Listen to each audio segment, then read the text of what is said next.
Hi guys, আহক আজি কঁঠালৰ মুচিৰ তৰকাৰী বনাই খাওঁ। বতৰৰ বস্তু যিহেতু খাব লাগে, কঁঠালৰ মুচি টুকুৰা টুকুৰকৈ কাটি লৈছোঁ।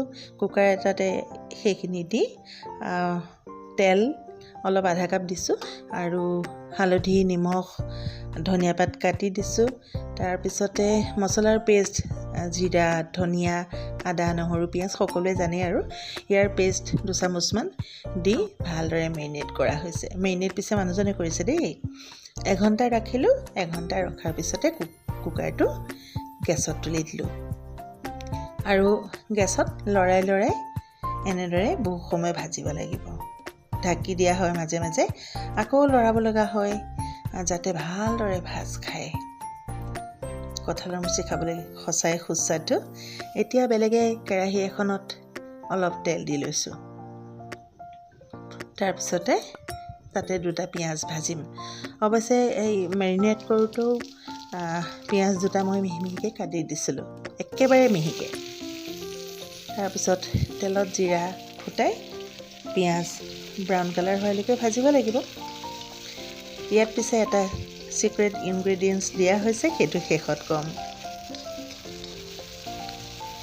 আপোনালোকে ইয়াত 2 চামুচ দৈ বা 1 চামুচ ক্ৰীম তেনেকৈও ব্যৱহাৰ কৰিব পাৰে মেৰিনেট কৰোঁতে, তেতিয়া সোৱাদটো আৰু অকণমান বাঢ়িব। আৰু এতিয়া পিঁয়াজখিনি ৰঙচুৱা হোৱালৈকে বা ব্ৰাউন কালাৰ হোৱালৈকে ভাজিব লাগিব।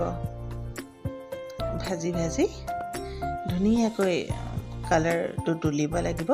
তাৰপিছত সেই মছলাৰ পেষ্ট অলপ থৈ দিছিলোঁ, জিৰা, ধনিয়া, আদা, নহৰু, পিঁয়াজ পেষ্ট এটা কৰি লৈছিলোঁ যে সকলো গৃহিণীয়ে জানেই আৰু সেই পেষ্টটো অলপ থৈ দিছিলোঁ, সেয়াও তেলতে দি দিলোঁ। তাৰপিছত অলপমান তেল উঠি অহালৈকে ভাজিব লাগিব আৰু এতিয়া ভাজি ভাজি ভাজি প্ৰায় হৈছেগৈ আৰু হোৱাৰ পিছত মই অৱশ্যে অকণমান জলকীয়া পাউডাৰ দিছিলোঁ দেই। আপোনালোকে যদি জ্বলা নাখায় তেন্তে কাশ্মীৰী মিৰ্চ দিব পাৰে কালাৰৰ কাৰণে, আৰু কেঁচা জলকীয়াও দিছিলোঁ। যদিহে নাখায় নালাগে দিবলৈ, সোৱাদত একো পাৰ্থক্য নাহে। তাৰপিছত কুকাৰৰ পৰা সেই ভাজি থোৱা তৰকাৰীখিনি, কঁঠালৰ মুচিৰ তৰকাৰী, আলু লগতে সেইখিনি কেৰাহীত দি দিলোঁ। অৱশ্যে প্ৰেছাৰ মাৰিব লগা নহ'ল দেই, সিজিয়ে গৈছে। ভাজি থাকোঁতেই প্ৰায় সিজিয়ে গ'ল। গতিকে প্ৰেছাৰ মাৰিব লাগিব বুলি ভাবি পেলাই মই প্ৰেছাৰটোতে মেৰিনেট কৰিছিলোঁ, আৰু মেৰিনেট কৰি তেনেদৰেই ভাজিব লাগিব আচলতে। যিটো আমি তেল মিহলি কৰিছোঁ আধা কাপমান, সেই তাৰপিছত আদা নহৰুৰ ৰস সেইখিনিতে ভাজ খাই যায় আৰু আকৌ পিছত তেল দিব লগা হয় কেৰাহীত। এতিয়া ভাজি ভাজি ভাজি যেতিয়া তেলটো উঠি আহিলে তেতিয়া কুকাৰত অলপ গৰম পানী কৰি ল'লোঁ, সেই তাতে মছলাবোৰ লাগি আছিলে যে।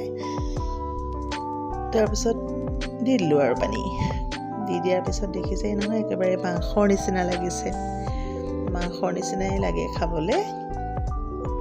তাৰপিছত অকণমান কেঁচুৰি মেথি ছটিয়াই দিলোঁ, বেছি নহয় 1 চামুচমান। তাত 1 চামুচতকৈ কম বুলিয়ে ক'ব লাগিব, তিতা হ'ব পাৰে বুলিও ভয় লাগিলে। তাৰপিছত আৰু ভাজি থাকক, অকণমান ঢাকি দিয়ক। ঢাকি দিয়াৰ পিছত আকৌ ভাজক। তেল উঠি আহিছে, ৰসটো খুব সুন্দৰ হৈছে। ৰুটিৰ লগতো খাব পাৰে, ভাতৰ লগতো খাব পাৰে। ইমান ধুনীয়া হয় নহয়, মাংস পাহৰি থাকিব।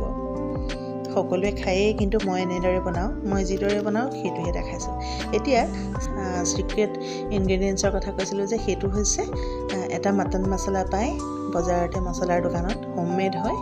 তেওঁলোকে নিজে বনাই বিক্ৰী কৰে, খুব সুন্দৰ। তাৰে 2 চামুচ দিছিলোঁ। এতিয়া ভাত সাজ খাওঁ আৰু আমি। বাই।